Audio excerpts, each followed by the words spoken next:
नमस्कार. शुभदा विद्यालय यूट्यूब चॅनलमध्ये आपलं मनापासून स्वागत. आज आपण इयत्ता 12वीच्या वर्गाचा तास घेणार आहोत आणि या तासाला आपण मराठी विषयाची बोर्ड क्वेश्चन पेपर जो आजच झालेला पेपर आहे 23 फेब्रुवारी 2024 रोजी झालेला पेपर, याची आन्सर शीट आपण या ठिकाणी पाहणार आहोत. ही आन्सर शीट पाहिल्यानंतर आपल्याला या पेपरमध्ये किती मार्क्स मिळतील ते कळणार आहे. त्याचबरोबर आपण लिहिलेली उत्तरं आपल्याला टॅली करता येते. किती उत्तर आपण बरोबर लिहिली, कशा पद्धतीने पेपर लिहायला पाहिजे होता, हे सुद्धा आपल्याला या पेपरच्या शेवटी समजणार आहे. त्यासाठी व्हिडिओला लाईक करा, आपल्या मित्रांना शेअर करा आणि यासारख्या इंग्लिशचाही पेपरची आन्सर शीट आपल्या चॅनलवर अपलोड केलेली तोही व्हिडिओ, त्याचबरोबर यानंतर होणाऱ्या प्रश्नपत्रिकांचे आन्सर शीट पाहण्यासाठी आपल्या चॅनलची डिस्क्रिप्शन बॉक्समध्ये दिलेली प्लेलिस्ट ओपन करा. HSC बोर्ड एक्झामची 11वी 12वी. त्याचबरोबर आपण नवीन असाल, अजूनही चॅनलला आपण सबस्क्राईब केलं नसेल तर चॅनल सबस्क्राईब करून बेल आयकॉनवर क्लिक करा, म्हणजे नवीन व्हिडिओची नोटिफिकेशन आपल्यापर्यंत सहज पोहोचेल. इयत्ता 12वी, विषय मराठी, बोर्ड क्वेश्चन पेपर. एकूण 80 गुणांचा आपला हा पेपर आहे आणि हा सोडवण्यासाठी आपल्याला 3 तासाचा वेळ दिला गेला होता. 10:30 वाजता आपल्याला हॉलमध्ये एंट्री मिळाली आणि 2:10 आपला पेपर हा घेण्यात आला. 11 वाजता बरोबर आपल्याला ही प्रश्नपत्रिका हातात पडलेली होती. ही प्रश्नपत्रिका आपल्या हातात मिळाल्याबरोबर सर्वप्रथम आपण या ठिकाणी ज्या काही सूचना दिलेल्या आहेत कृतीपत्रिकेच्या, त्या आधी आपण वाचायच्या असतात. बघा, त्या सूचना समजून घ्या. आकलन, कृती व व्याकरण यामधील आकृत्या किंवा चौकटी पेनने किंवा पेन्सिलीने व्यवस्थित काढाव्या. या ठिकाणी ज्या काही कृती दिलेल्या असतील या पद्धतीने त्या तुम्ही पेनने किंवा पेन्सिलीने जशाच्या तशा काढणं गरजेचं असतं. त्यानंतर स्वच्छता, नीटनेटकेपणा व लेखन नियमांनुसार लेखन याकडे जाणीवपूर्वक लक्ष द्यावे. या 2 महत्त्वाच्या सूचना आहेत. आता बघा, आपण प्रश्नपत्रिका सोडवायला घेऊ. विभाग 1 हा 20 गुणांचा आहे. त्यातला कृती 1 खालील उतार्याच्या आधारे सूचनेनुसार कृती करा. 8 गुणांसाठी आपली ही कृती आहे. 1 चौकटी पूर्ण करा. विचारांची गती म्हणजे प्रगती. दिशाविहीन गती म्हणजे अधोगती. 2 कारणे लिहा. माणूस घरातून दारात आला की वाहनावर आरूढ होतो. कारण 2 कारणं लिहायचेत आपल्याला आणि उतार्याच्या आधारे. चला आपण आता उतारा पाहू. बघा, या ठिकाणी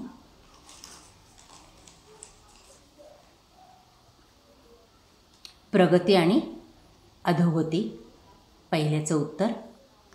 दिशाविहीन गती म्हणजे अधोगती आणि विचारांची गती म्हणजे प्रगती. याच ठिकाणी उत्तर दिलेले आहे. त्यानंतर दुसरा प्रश्न त्यांनी विचारलेला आहे. त्याचं उत्तर बघा. कारण विचारलेलं आहे. माणूस घरातून दारात आला की वाहनावर आरूढ होतो. त्याची 2 कारणं. कारण की त्याच्याकडे वेळ थोडा असतो आणि कामे बरीच असतात. ही 2 कारणं आपल्याला या ठिकाणी लिहायची होती. ती जर आपण व्यवस्थित लिहिली असतील या दोन्ही प्रश्नांची उत्तरं, तर 2 आणि 2 4 गुण आपल्याला या प्रश्नाला नक्की मिळतील. त्यानंतर पुढचा प्रश्न बघा. या उत्तराचं वाचन करून घ्या आधी आणि त्यानंतर आपण तिसऱ्या प्रश्नाचं उत्तर पाहू. अतिशय सोपी प्रश्नपत्रिका आहे. बऱ्याच प्रश्नांची उत्तरं आपल्याला याच ठिकाणी मिळतात. बघा, पुढचा प्रश्न स्वमतासाठी दिलेला आहे. यथाप्रमाण गती ही गरज आहे. हे विधान तुमच्या शब्दात लिहा. बघा, या ठिकाणी त्याचं उत्तर. जीवन हे दिशांना विभागलेले आहे. मुलांची शाळा एका टोकाला, आपले कार्यालय दुसऱ्या टोकाला, मंडई एका बाजूला तर दवाखाना दुसऱ्या बाजूला, दूर कुठल्या तरी दिशेला. जीवनाची ही टोके साधणार कशी, जोडणार कशी? शेवटी गती ही माणसाला घ्यावीच लागते. यथाप्रमाण गती ही माणसाची त्यामुळे गरज बनलेली आहे. हाच आशय आपण आपल्या शब्दामध्ये या प्रश्नाचं उत्तर लिहिताना लिहायचं आहे. अजून सविस्तर लिहा. पाठाच्या आधारे त्यामध्ये काही मत आपली व्यक्त करा या विषयाला अनुसरून आणि 4 पैकी 4 गुण हे मिळवा. फक्त एवढंच लिहिलं तर आपल्याला 2च गुण मिळतील.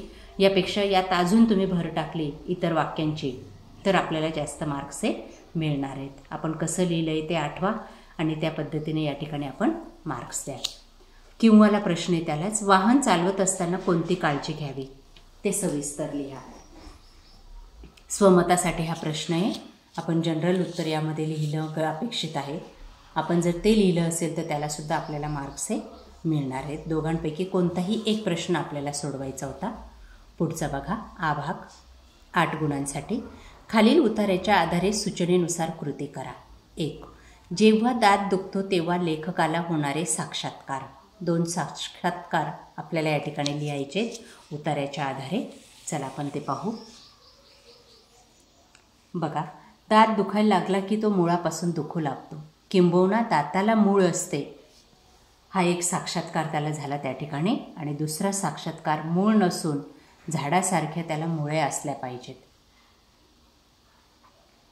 हे 2 साक्षात्कार आपण या ठिकाणी लिहायचे. त्यानंतर पुढचा प्रश्न, दुखऱ्या दाताबद्दलची लेखकाची मते. 2 मतं आपल्याला लिहायची. उतारा वाचायचा आहे, आपल्या पाठातलाच उतारा आहे, तो आपण अभ्यासलेलाच आहे. बघा, हे दुखऱ्या दाताला लहानसा स्पर्शसुद्धा खपत नाही, हे एक लेखकाचं मत. आणि दुसरं मत, एकामागून एक घाव घालीत असतो.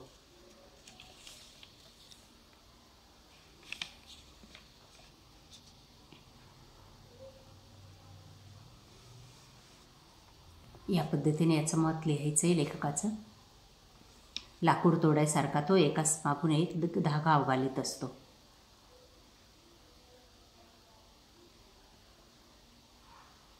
किंवा एखादा लाकूड तोड्या दाताच्या मुळाशी खोल बसलेला असतो, हे लिहायचे. पुढचा प्रश्न, लेखकाने दुखऱ्या दाताची तुलना अक्राळ विक्राळ राक्षसाशी केली आहे. याबाबत तुमचे मत लिहा. बघा या ठिकाणी त्याचं उत्तर या ठिकाणी, दिवसा सभ्य दिसणारी माणसं रात्री आपल्या खऱ्या रूपात फिरतात. तसाच दात हा अवयवी अशाच माणसासारखा असावा. नाहीतर दिवसा अधूनमधून पण सभ्यपणे दुखणारा दात रात्री राक्षसासारखा अक्राळ विक्राळ दुखतो. दातात आणि चोरात साम्य असते, याबाबत सुद्धा दोघेही रात्री गडबड करतात. या पद्धतीने स्वमतामध्ये आपल्याला याच आशयाचं उत्तर या ठिकाणी 4 गुणांसाठी लिहायचं आहे. पाठाचा आधार घ्या. परत पाठाच्या अनुषंगाने आपल्याला या विधानाचं स्पष्टीकरण द्यायचं आहे. पुढचा प्रश्न त्यालाच किंवाला, दात दुखीच्या कथा व्यथा तुमच्या शब्दात लिहा. स्वमतासाठी हा प्रश्न आहे, आपल्या मनाने तो लिहायचा आहे. दोघांपैकी कोणताही एक प्रश्न आपण व्यवस्थित लिहिला असेल तर आपल्याला 4 गुण हे मिळतील. पुढचा ई भाग, खालील उतार्याच्या आधारे सूचनेनुसार कृती करा. 4 गुणांसाठी. 1. खालील चौकटी पूर्ण करा. रिमझिम पावसात अडई व वणकी या रानबदकांकडून होणाऱ्या कृती.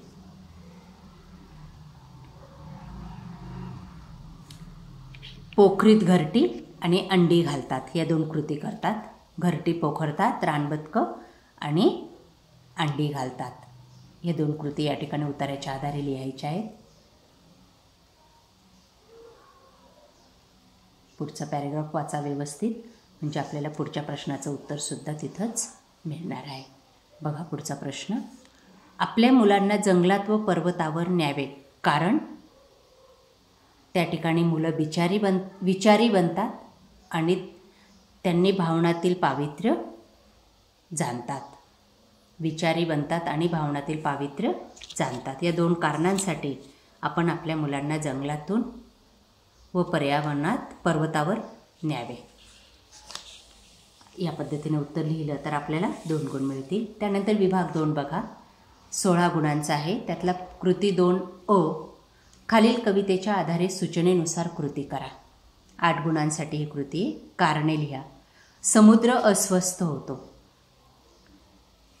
कारण बघा त्याचं कारण या ठिकाणी दिलेलं आहे.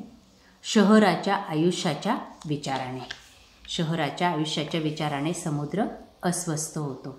समुद्र शिणून जातो, कारण समुद्राच्या डोळ्यात थकव्यांचं आभाळ उतरतं आणि समुद्र शिणून तो वळवतो डोकं. हे कारण या ठिकाणी लिहायचं आहे. पुढचं चौकटी पूर्ण करा. कवीला दिसलेली समुद्राची 4 रूपं आपल्याला लिहायची. बघा, पहिलं रूप गगनचुंबी इमारत, संत्रस्त, पिंजारलेली दाढी, झिंजा. या पद्धतीने या पहिल्या कडव्याच्या आधारे आपल्याला 4 रूपं समुद्राची लिहायची आहेत.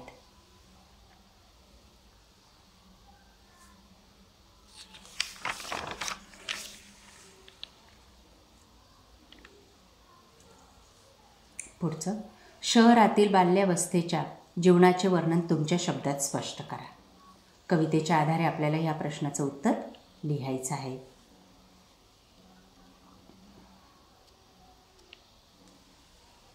आ भाग, खालील ओळींचा अर्थ लिहा 4 गुणांसाठी. आरशात भेटली तरी बोलत नाहीस, ग मन उलगडून, ओठ मात्र असतात पिळवटलेले खसखस. या ओळींचा अर्थ आपल्याला लिहायचा आहे आणि 4 गुण मिळवायचे आहेत. पुढचं, खालीलपैकी कोणतीही एक कृती सोडवा 4 गुणांसाठी. रंगुनी रंगात साऱ्या रंग माझा वेगळा, गुंतुनी गुंत्यात साऱ्या पाय माझा मोकळा. या ओळीतील भाव सौंदर्य आपल्याला स्पष्ट करायचे. त्यानंतर रसग्रहण लिहा. वरील काव्यपंक्तीचं रसग्रहण करायचे. सरी वाफ्यात कांद लावते बाई लावते, नाही कांद ग जीव लावते बाई लावते. त्यानंतर विभाग 3 बघा, साहित्य प्रकार कथामधलं 10 मार्कांसाठी. खालील उतार्याच्या आधारे सूचनेनुसार कृती करा. एका वाक्यात उत्तरे लिहा. प्रारंभी कथा कोणत्या हेतूने लिहिली गेली ते लिहा. बघा त्याचं उत्तर, प्रारंभी एखादी शिकवण देण्यासाठी, बोध देण्यासाठी कथालेखन केले गेले. हे पहिल्याचं उत्तर आहे. दुसरं, ते लिहिलं असेल तर आपल्याला 1 गुण मिळेल. दुसरं बघा, कथेची व्याख्या लिहा. या उतार्यामध्ये आपल्याला कथेची व्याख्या शोधायची आहे. बघा ती व्याख्या या ठिकाणी आहे नेक्स्ट पेजवर. एक विशिष्ट स्थलकाली पात्रांच्या परस्पर संबंधातून घडलेल्या घटनांचे एखाद्या विशिष्ट हेतूने केलेलं उत्कंठावर्धन म्हणजे चित्रण म्हणजे कथा होय. ही त्याची व्याख्या झाली. उतारा पुन्हा एकदा व्यवस्थित वाचा म्हणजे आपल्याला 3ऱ्या प्रश्नाचं उत्तर हे सविस्तर लिहिता येईल.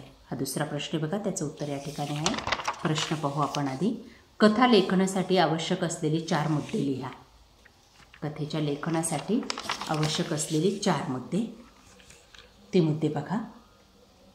कथेच्या पात्राच्या परस्पर संभवनातून निर्माण झालेले ताणतणाव हा पहिला मुद्दा झाला. दुसरा संघर्ष, तिसरा गुंतागुंत, चौथा क्लायमॅक्स किंवा उत्कर्ष बिंदू आणि समर्पक शेवट.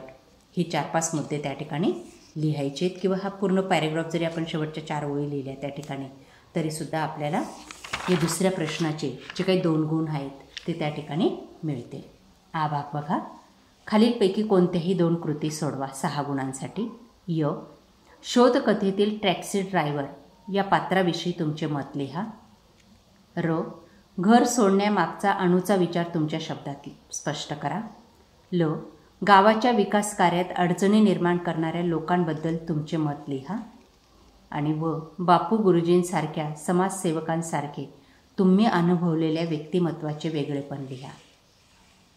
त्यानंतर विभाग 4 बघा, 14 गुणांसाठी.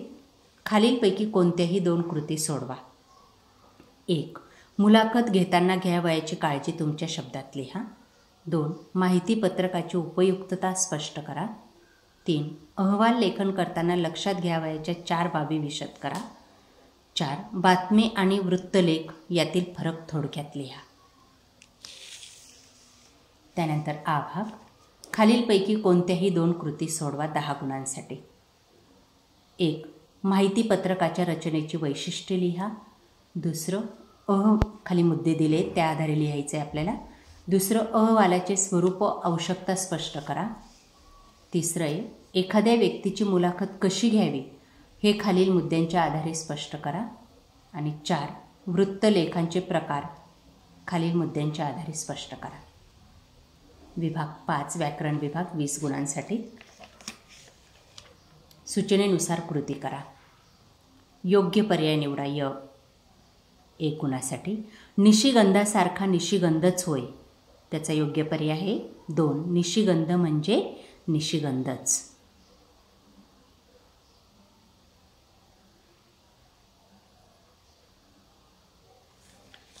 दुसरा पर्याय त्याचं उत्तर आहे.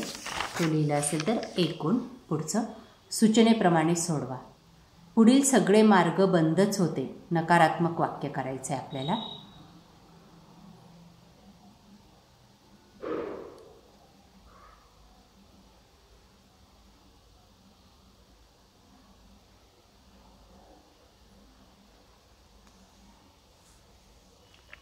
पुढील सगळे मार्ग बंद करा. हे झालं नकारार्थी वाक्य.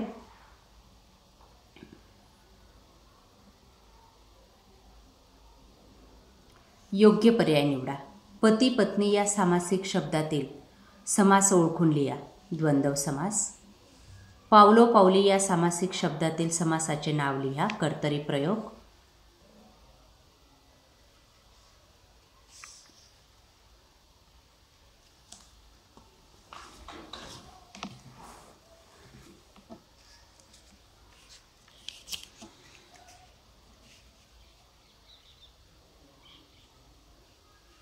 योग्य पर्याय निवडा. मी हलकेच उठतो या वाक्यातील प्रयोग ओळखून लिहा. तो आहे कर्तरी प्रयोग. भावी प्रयोग असलेले वाक्य शोधून लिहा. मी डायनिंग टेबलजवळ येतो. चौथं, मुंगी उडाली आकाशी तिने गिळले सूर्याशी. याच्यातला अलंकार अतिशोक्ती अलंकार. चौकट पूर्ण करा. आहे ताजमहाल एक जगती तोच त्याच्या परी. या वाक्यातले उपमान ओळखा. ताजमहाल. फितूर होणे या वाक्प्रचाराचा अर्थ पर्यायातून शोधून लिहा. तो आहे दगाबाजी करणे. फितूर होणे या वाक्प्रचाराचा वाक्यात उपयोग करा. सदाशिव आपल्या मालकाला फितूर झाला. हे वाक्य झालं त्याचं. पुढचं आ भाग. खालीलपैकी कोणत्याही एका विषयावर निबंध लिहा. निसर्ग माझा सखा, माझा आवडता लेखक, मी समुद्र बोलतोय, क्रीडांगण बोलू लागले तर आणि वृत्तपत्रांचे महत्त्व. या 5 निबंधांपैकी कुठल्याही एका विषयावर 10 गुणांसाठी निबंध हा लिहायचा आहे. म्हणजे आपल्याला 10 पैकी जे काही 7-8 मार्क्स असतील ते मिळतील. अशा प्रकारे मित्रांनो, आज आपण इयत्ता 10वी-12वीची मराठी विषयाची प्रश्नपत्रिका आपण या ठिकाणी सोडवलेली उत्तरासहित. आपल्याला किती मार्क्स मिळाले असतील त्याचा अंदाज आपल्याला आलाच असेल. ते मला कमेंट करून कळवा. आणि यासारख्या इतर विषयांच्याही उत्तरपत्रिका आपल्याला हव्या असतील तर त्यासाठी डिस्क्रिप्शन बॉक्समध्ये दिलेली लिंक ओपन करा. चॅनलला सबस्क्राईब करून बेल आयकॉनवर क्लिक करा. मित्रांना शेअर करा. व्हिडिओला लाईक करा. थँक्यू.